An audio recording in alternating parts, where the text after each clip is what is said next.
Salut les poulpes! Aujourd'hui, on va découvrir le Japon avec sa culture et ses traditions. Ikimasho!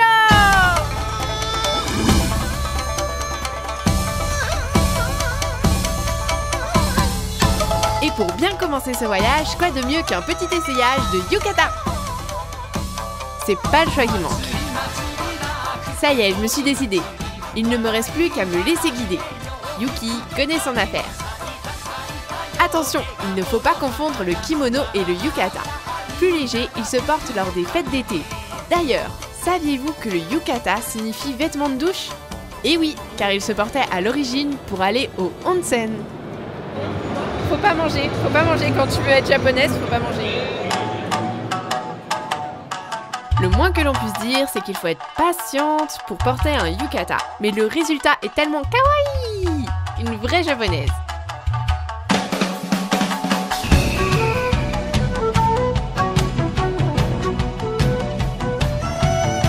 Cette petite séance d'essayage, c'est l'association UI qui la propose avec plein d'autres activités. Bonjour Christophe, alors on est sur le stand de UI Association. Est-ce que tu peux nous la présenter s'il te plaît? Alors c'est une association qui existe depuis bientôt 9 ans maintenant. Et donc sur la Japan Expo, on fait plein d'activités relatives aux arts traditionnels japonais. Donc ici on a de l'origami, où les gens peuvent faire soit des origamis simples ou des plus évolués, et au travers de certains défis aussi, on leur fait gagner des lots. On a un concours de grues, on essaye de remplir un pétale de chaque fleur de sakura par jour. Il y a 100 ou 200 grues par pétale. De ce côté-ci, on a la calligraphie, où donc les gens peuvent s'initier au dessin de caractères au pinceau. Pareil aussi, on fait des concours pour celui qui arrive à mieux dessiner le caractère. Là-bas, on a une activité découverte horizomé. C'est à mi-chemin entre le pliage origami et la peinture. Donc ça permet de faire des jolis papiers avec des jolis motifs. Tout là-bas, on a notre équipe de caricaturistes. On a les gens qui viennent se faire tirer le portrait dans différents styles. Il y a les styles manga, les styles un peu plus personnels, tout ça. Donc ça ne désemplit pas de la journée. Et de l'autre côté, on a donc nos essayages de yukata que vous avez vus tout à l'heure.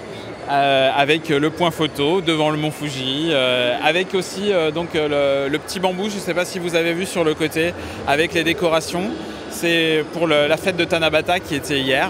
On écrit des vœux sur un petit carton et on l'attache au bambou pour que le vœu se réalise.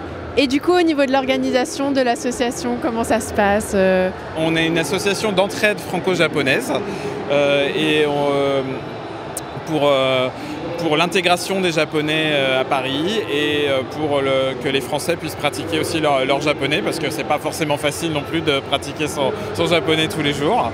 Et donc on fait 2 soirées par semaine, des échanges linguistiques en fait dans un bar qui nous laisse son étage. Et donc les Français viennent, les Japonais viennent et puis discutent autour d'un verre comme ça 2 soirs par semaine. Et puis on a aussi des cours de français pour les Japonais, des cours de japonais pour les Français. Et puis tout au long de l'année, on essaye de suivre un peu les fêtes de calendrier, soit françaises, soit japonaises. Et on essaye de faire différents événements. Donc on a une soirée Halloween où on va faire des pique-niques sous les cerisiers au parc de Sceaux pour Hanami, où on fait parfois des sorties sportives, on fait différentes choses comme ça toute l'année. Super cool, super cool. Bah, merci beaucoup. Et du coup, venez découvrir l'association UI avec Christophe. Je continue mon aventure au pays du soleil levant. Commençons par la scène Sakura où les artistes partagent leur art traditionnel avec le public français. J'ai pu y voir les célèbres Takarabune qui pratiquent le Awa Odori, la danse des fous. Cette danse est vieille de 500 ans.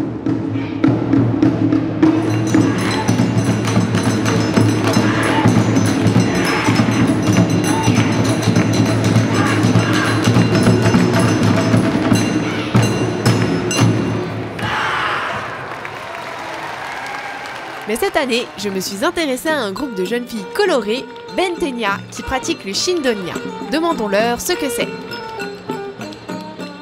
Shindonya とは、日本の独自の広告宣伝業で鐘や太鼓の珍道太鼓を使ったりメロディーを演奏する楽器を使ったりして演奏しながら道を歩いて、商品や、お店の宣伝をするという職業です。はい。Comment avez-vous eu l'idée de vous lancer dans le Shindonya? もともと私がサックスを吹いてまして、でそのサックスを吹いてる姿がチンドン屋みたいだっていうことでいろんな人から声をかけてもらって、もしかしたらチンドン屋に向いてるのかなと思って着目するようになりました。Quelle est la signification de votre nom?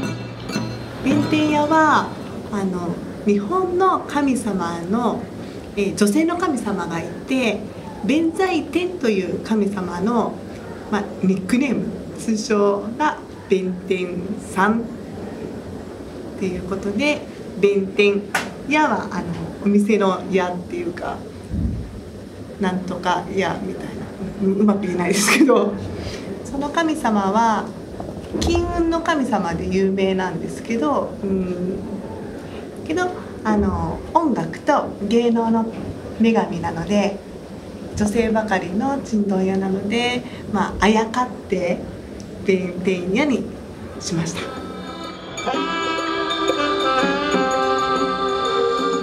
Voyagez-vous beaucoup? Comment réagit le public français à votre groupe?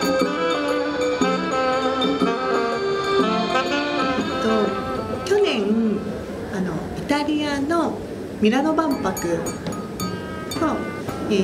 それが8月で11月にイギリスのロンドンのハイパージャパンに出演して、今回は3回目の海外での演奏になります。日本人ってどちらかというとちょっと静かめだったりとか、多分国の人柄というかなんですけど、やっぱり海外の人たちってすごく温かく迎えてくれて盛り上げてくださったり一緒にやってくださったりするのがすごく印象的ですね。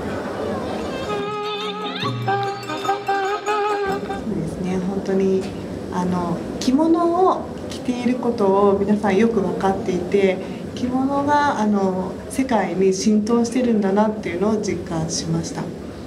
着物を着てると日本人だっていうことが皆さんに伝わるなっていう。私は、いっぱい写真を撮ってもらえるのがすごい嬉しかったんですけど、私たちだけを撮るんじゃなくて一緒に写ろうって言ってくださって写真を撮ってもらえるのがすごく嬉しかったです。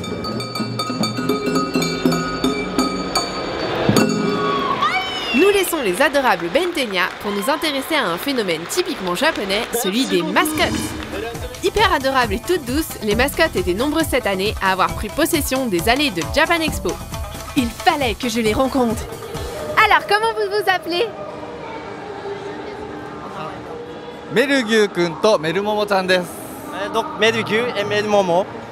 Et vous représentez quoi comme animaux? Pourquoi vous avez des petites flammes sur les cornes? これは松明です。昔木曽義仲という武将が敵を倒すときに牛の角に松明をつけて戦ったというそのゆるキャラなんです。Donc en fait ce sont des torches. Donc il y a 830 ans, la ville a été un champ de bataille lorsque le pays était donc divisé entre les Heike et les Taira. Et donc un général samouraï a eu l'idée de mettre des torches sur les cornes des bœufs. Ok, d'accord, donc vous êtes des bœufs. Et ça fait combien de temps que vous existez? Et qui vous a créé comme ça? Trop mignon! 何歳ですか、メルギュとメルモモ。年齢は詳しくは言えないんだけれども、まだまだ子供です。Alors on peut pas dire leur âge, mais ils sont encore des enfants, des tout petits. Ok, d'accord, vous êtes trop mignons! Vous êtes trop chou. Merci beaucoup, merci. Bonjour, alors c'est quoi comme animal? C'est un calamar luciole. Vous connaissez? Non, je connais pas les calamars lucioles. C'est une sorte de calamar bioluminescent. D'accord, ok. Elle s'appelle comment? Elle est Kilaline. Kilaline. Ok. Bonjour. Pourquoi avoir fait cette mascotte? Parce que Notre ville est célèbre pour les calmars bioluminescents et elle est symbole de notre ville. Ok, d'accord, t'es trop mignonne, c'est trop chou. Ces créatures pelucheuses sont irrésistibles. Il fallait que j'en sache plus sur elles. J'ai donc posé mes questions aux frères Menzer, les réalisateurs du film Le bal des mascottes. Tout d'abord, c'est quoi une mascotte ? Les mascottes au Japon sont très différentes de ce que l'on peut retrouver en Europe. Alors bien sûr, ils ont des mascottes pour les matchs de baseball ou pour les matchs de foot, mais depuis les années 2000, en fait, un nouveau phénomène s'est créé avec les yurukara. C'est des mascottes spécifiques aux préfectures, aux villes, qui vendent les produits régionaux. Les yurukara, donc ces mascottes, en fait, ont été codifiées au début des années 2000. Elles doivent être gentilles, uniques, un peu maladroites dans leur démarche. Surtout, elles doivent représenter de l'amour, en fait, pour les spectateurs qui viennent les voir. Un sacré phénomène, ces yurukara. À tel point qu'en 2010, un concours s'est créé où la mascotte de l'année est élue. Et ce concours, maintenant, c'est là où Kumamon a été élu. Et c'est très important pour toutes les mascottes puisque c'est un tremplin sur la reconnaissance de la mascotte très important. La première grande mascotte à être devenue très populaire, c'est Ikonian, qui a gagné le Grand Prix en 2010. Après, Kumamon, qui a été créé en 2011, est devenu très populaire, mais surtout a lancé en fait le business de la mascotte. Pourquoi ? Parce que la préfecture de Kumamoto a eu la très bonne idée de laisser libre droit l'image de Kumamon sur l'ensemble des produits que les gens pouvaient faire avec cette mascotte. En fait, il suffisait juste d'aller voir la préfecture, de demander l'autorisation d'utiliser la mascotte sur un produit, et c'était bon. La mascotte pouvait être présente sur le produit. C'est pour ça que quand on va au Japon, on voit beaucoup de Kumamon de partout. Et c'est plusieurs milliards d'euros de chiffre d'affaires de Kumamon par an. Après, Kumamoto gagne beaucoup en visibilité, forcément, puisque du coup la mascotte est énormément connue. Donc la ville de Kumamoto est très connue. Et d'ailleurs, dernièrement, avec le tremblement de terre qui a eu lieu en début d'année dans la ville de Kumamoto, Kumamon a été très présent sur donner des dons pour les gens qui ont subi le tremblement de terre à Kumamoto. Kumamon que nous avons pu voir dans les allées de Japan Expo, présent pour soutenir et expliquer la tragédie qu'a vécue sa ville. Mais pourquoi les mascottes sont-elles devenues si populaires ? En fait, la mascotte, c'est quelque chose qui représente du bien, de la gentillesse. Et vous savez, depuis quelques années, les gens, ils ont un peu marre de la politique, des politiciens, c'est très dur. Enfin, ils ont une image qui s'est un peu dégradée des politiciens et la mascotte remplace un peu cette image du politicien puisque la mascotte représente quand même une préfecture, une ville. Et donc, finalement, la mascotte a un peu remplacé le politicien par son rôle un peu gentil, la mascotte, je donne de l'amour. Et c'est très important et c'est quelque chose qu'on le retrouve beaucoup au Japon. Les partis politiques ont leur mascotte, chaque ville a sa mascotte. Donc c'est aussi un processus pour faire apprécier encore plus fortement ce que la ville va vendre, va se proposer. Parce que la mascotte, c'est une ambassadrice, donc elle vend un produit, elle vend quelque chose. En tout cas, je suis sous le charme. Des mascottes, bien sûr. Mais aussi de toute cette culture si riche qui sait nous surprendre chaque année. Ça y est, notre voyage est terminé.